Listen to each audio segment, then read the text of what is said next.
For part C, we've got x equals cos t and y equals 2 cos 2t. This is the important bit. So do you know your cos 2t formula?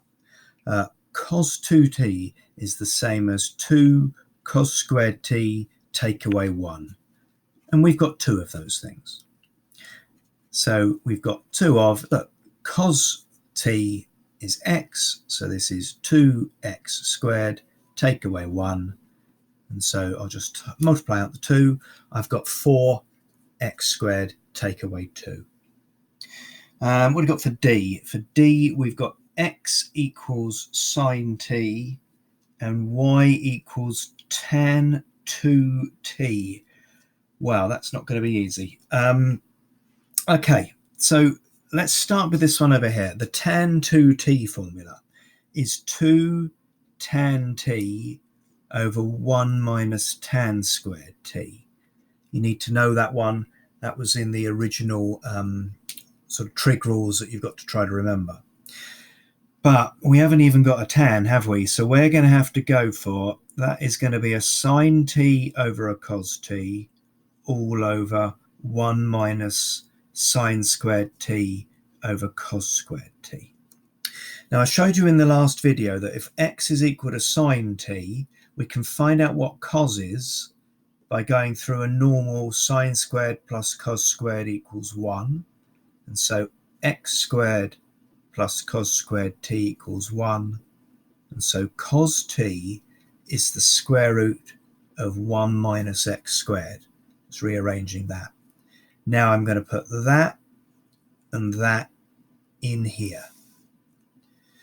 So I've got lots of, well, actually I'm going to put that at the top. Let's go. So I've got 2x over the square root of 1 minus x squared all over 1 minus sine squared, so that's x squared, over cos squared, so it's this thing squared, so I don't need the square root there. So something like that. Right, well, lots of fun there. Just thinking how I'm going to tidy that up in that space. Right, I think multi-layered fractions. I'm going to times everything top and bottom by 1 minus x squared over 1 minus x squared. So, and I'll do it here. So that means the top, I've got 2x times by 1 minus x squared divided by the square root of 1 minus x squared. There's the top. And on the bottom, this 1 times 1 minus x squared is 1 minus x squared. And this bit times 1 minus x squared is just those x squareds there.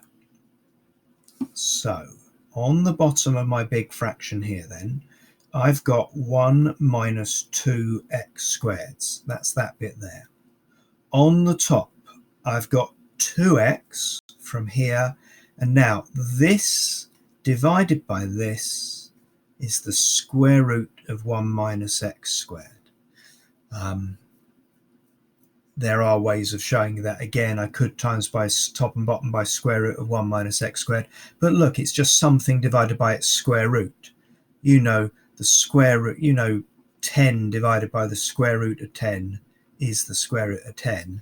It's the same thing. We've got something divided by the square root of that something. So that's how I've got that bit there. Lots and lots to do there.